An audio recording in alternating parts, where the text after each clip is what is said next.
Assalamualaikum warahmatullahi wabarakatuh. Waalaikumsalam warahmatullahi wabarakatuh. Sobahal khair. Sobahal nur. Kaifa halukum? Alhamdulillah. Alhamdulillah. Qabla nabda dirasatana al-yawm hayya nafta bi qiraatil basmalah. Bismillahirrahmanirrahim. Oke, sebelum memulai pembelajaran hari ini, adakah yang tidak masuk? Kita nggak masuk, Bu. Kenapa? Sakit. Sudah dijenguk. Belum, karena masih setengah hari sakitnya. Oke, besok kalau nggak masuk lagi dijenguk ya. Nggak usah buka 3 hari. Ya. Oke, teman-teman, adakah yang sudah tahu kita hari ini akan belajar tentang apa? Konflik sosial. Oke, kita hari ini belajar tentang konflik sosial. Adakah dari mulai bangun tadi yang sudah melakukan pertengkaran dengan teman-temannya? Sudah, Bu. Ya, apa Mbak Sylvia? Sama siapa? Bertengkar sama siapa? Bertengkar sama pacar saya. Kenapa? Masa bocor udah punya pacar? Rebutan bertengkar. Masih SMP nggak boleh pacaran dulu ya Mbak Sylvia. Maaf, terlanjur jajanan. Oke, next. Oke, untuk pembelajaran hari ini kita belajar tentang konflik sosial untuk memahami tentang konflik sosial itu sendiri dan kemampuan untuk menganalisis serta pemecahan masalah sosial. Oke, next.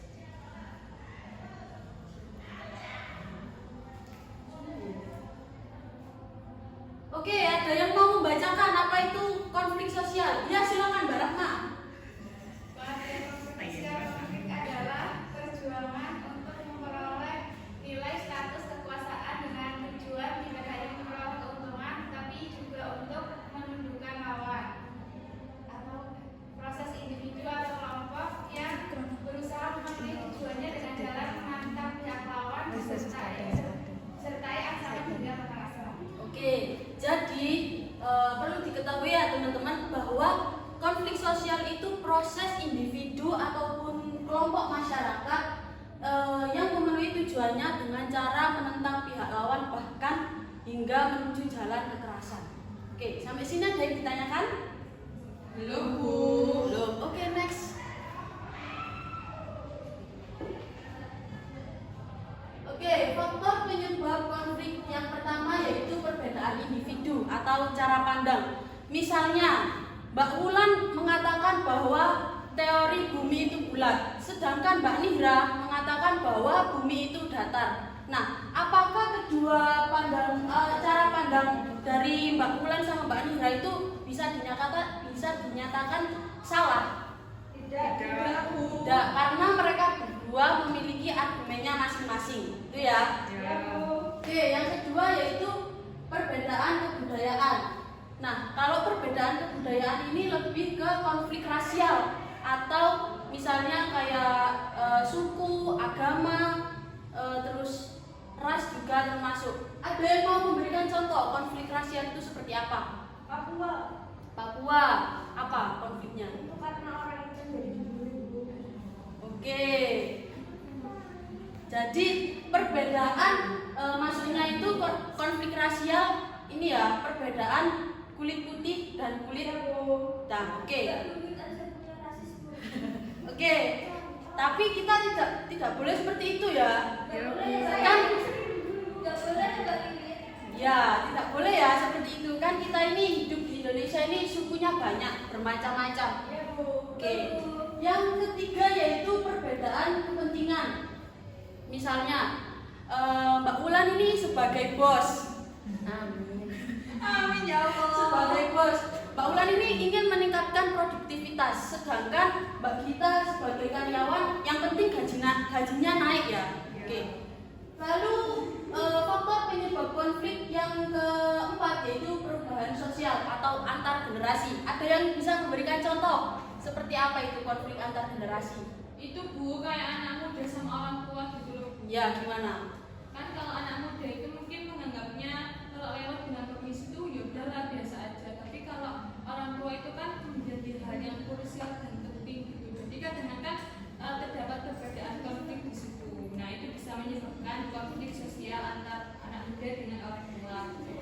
benar sekali yang dikatakan Mbak Ula. Tepuk tangan untuk Mbak Ula. Jadi konflik antar generasi itu perbedaan ya. Misalnya generasi orang tua kita ini dinyatakan dengan generasi kolonial yang belum mengenal teknologi, sedangkan kita generasi apa kita ini? Z. Generasi Z sudah sangat mengenal teknologi. Oke, sampai sini ada yang ditanyakan? Belum. Oke. Oh, sebelum masuk ke penanganan konflik, kan ketika kalian mendengar kata konflik itu kan identik dengan hal-hal yang negatif ya. Ya. Apakah konflik itu hanya berpacu pada hal yang negatif? Tidak. Apa? Kenapa? Apa bukan? Dampak positifnya dari konflik itu apa kira-kira? Oh, bisa menambah pertemanan. Bisa ya Bu ya? Ya, gimana? Bisa. Kan kalau orang konflik itu pasti kan kadang kan berarti negatif itu kan bertengkar ya. Bu? Ya. Terus itu dia itu kan bisa punya lawan. Nah, terus dia itu bertengkarnya itu tidak sendiri punya geng. Misal gengnya itu 3 lah ya. Nah, yang sebelah gengnya juga 3. Terus akhirnya dari konflik itu bisa ditemukan di tengahnya, akhirnya itu dia damai. Nah, akhirnya kan bisa menambah kenalan, bisa menambah jaringan gitu loh Bu dari adanya konflik. Oke, benar sekali. Jadi dampak positif konflik itu salah satunya untuk menumbuhkan rasa solidaritas, rasa kerjasama, untuk menumbuhkan peraturan-peraturan baru yang lebih kita ya itu ya. Nah, sekarang yaitu penanganan konflik. Yang pertama ada konsiliasi. Ayo silakan Mbak Gita dibaca konsiliasi itu apa? Konsiliasi yaitu bentuk pengendalian konflik yang dilakukan melalui lembaga-lembaga tertentu yang memungkinkan diskusi dan pengambilan keputusan yang adil. Oke, jadi kalau penanganan konflik konsiliasi itu lebih ke lembaga-lembaga ya, dan pengambilan keputusannya itu dilakukan harus secara adil. Misalnya Mbak Gita merasa tugas yang diberikan oleh Mbak Silvi sebagai bos itu sudah cukup, sedangkan Mbak Rahma itu merasa tugas yang diberikan oleh Mbak Silvi itu terlalu banyak. Jadi Mbak Rahma itu mengajukan banding kepada Mbak Silvia sebagai bosnya, itu ya. Oke, selanjutnya yaitu penanganan konflik mediasi. Ayo silakan Mas Rauf dibaca. Mediasi yaitu bentuk pengendalian konflik yang dilakukan dengan cara kedua belah pihak menunjuk pihak ketiga sebagai mediator atau penengah. Oke, ketika kalian mendengar kata mediasi itu apa yang terlintas di pikiran kalian? Perceraian. Oke, benar sekali. Orang kalau sudah tahap perceraian itu membutuhkan seorang mediator ya, untuk membantu mencari solusi, untuk mendamaikan gitu ya. Tapi mediator ini fungsinya untuk hanya mencarikan solusi, tidak untuk mengambil keputusannya. Yang terakhir yaitu arbitrasi. Ayo silahkan Mbak Isna ini baca arbitrasi. Arbitrase yaitu bentuk pengendalian konflik yang dilakukan apabila kedua belah pihak sepakat untuk menerima atau terpaksa menerima hadirnya pihak ketiga yang memberikan keputusan untuk penyelesaian konflik. Oke, jadi kalau arbitrasi ini menghadirkan pihak ketiga untuk mengambil keputusan. Jadi sosok pihak ketiga ini, sosok arbitratornya ini yang menentukan keputusan tersebut. Oke, sampai sini ada yang ditanyakan teman-teman? Belum Bu. Oke, belum. Hari ini kita akan bermain ya. Iya. Main Bu. Jadi kita akan bermain ular-ularan di ular tangga. Oke, seperti biasa ya, mulai dari start. Kalau kalian berada di bintang, misalnya bintangnya 3, jadi nanti kalian maju 3 langkah. Kalau bintangnya 2, maju 2 langkah. Nah, kalau kalian berada di tanda tanya yang warna biru, nanti akan mendapatkan kartu yang warna biru, harus dijawab. Nah, ketika kalian berada di tanda seru, nanti kalian akan mendapatkan kartu yang berwarna merah. Oke, sampai sini ada yang ditanyakan? Bu, terus kalau ditambah itu gimana sama di ular-ular itu? Ya, kalau di tangga ya naik, kalau di kepala ular turun. Kalau di ekor? Ya kalau di ekor ya wis turun, Naik. wis gak usah naik. Oh, gak oleh naik. Ya, gak usah naik. Tapi turun. Lah kan sudah di ekor. Oh, seekor. Nah, kalau ketika kalian mendapatkan pertanyaan tidak bisa menjawab, mundur 1 langkah. Oke, paham ya? Kalau bisa menjawab, Bu. Maju 1 Langkah. Oke. Oke, ini jawab. Terus mainnya gimana ini, Bu? Ini kan sudah dibentuk kelompok ya. Iya, ya. Ini kelompok 1. Ya.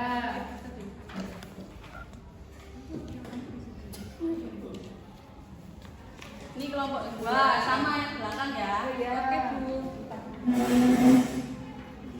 Ini yang belakang kelompok 3, 5 orang. Itu kan mau tiga. Ayo. Sudah enak kene. Mbak, tolong pionnya ini ya bikin sendiri. Ini ya pionnya. Aku tulis pion. Oh, kok pionan toh? Pion lain. Ini pionnya ya. Mending iki satune ndek kene deh. Kak Alayem gambreng. Gambreng. Gambreng. Silakan. Silakan orang pertama melempar baju terlebih dahulu. Bareng kan ini berapa bajunya? Iya, kelompok 1, kelompok 2, kelompok 3 bareng ayo. Supaya dapat dilakukan untuk mengatasi konflik sosial. Yang pertama mediasi, Ya. yang kedua arbitrasi, Ya. yang ketiga Ayo apa yang ketiga? konsiliasi. Oke. Bagaimana ketidak kesetaraan sosial dapat menjadi faktor penyebab konflik sosial dalam masyarakat? Ayo apa jawabannya? Karena kalau tidak setara itu ya jelas sombong. Misalkan ya, Bu ya. Kaya sih. Kan nanti kalau yang kaya yang miskin itu ini kan dapat menyebabkan konflik gak sih? Ya, tapi tidak boleh menyebut si kaya dan si miskin ya. Apa? Namanya menengah ke atas dan menengah ke bawah biar lebih halus gitu ya. Oh. Ya, silakan maju 1 langkah. Ye. Ayo orang selanjutnya silakan melempar baju. 1 2 Ayo. Ini Ayo, mulai, Bapak. Ya. 1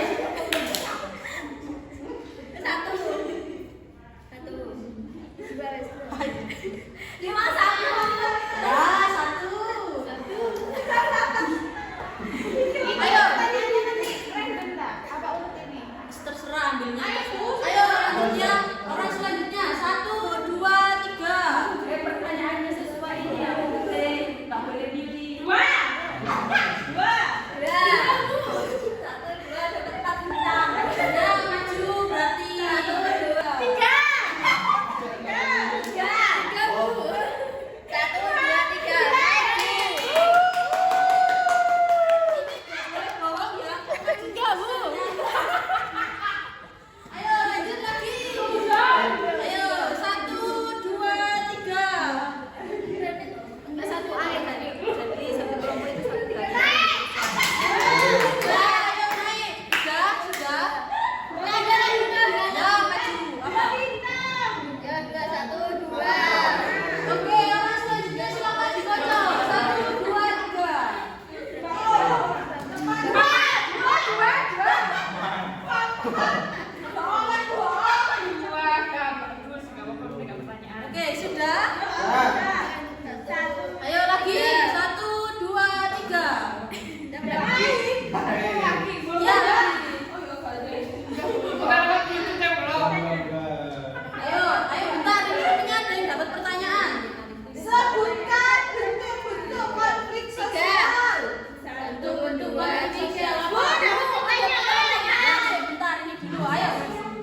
Yang ini yang pink. Yang pink ada. Ayo lagi 1, 2, 3.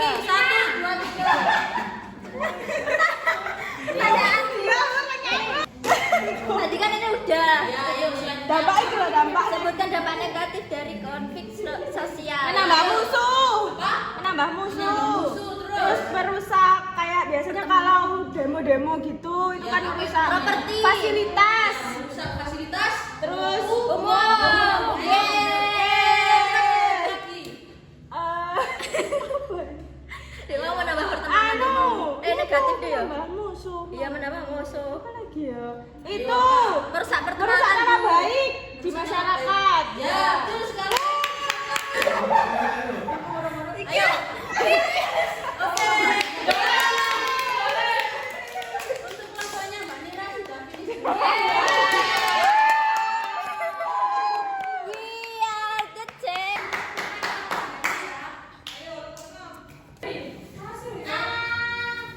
Gue dianya mana Bu? Saya bareng sabar ya nanti. Aku jangan Main ulang tangganya sudah kali. Main sini sudah paham ya, ya. Oke, sebelum kita akhiri, ada yang mau menyimpulkan pembelajaran kita hari ini tentang konflik sosial itu seperti apa? Ya, Mbak Hani, silakan. enggak mau. Ayo, silakan. Mbak Dinda. Ya, ayo Mbak Dinda, silakan. Ayo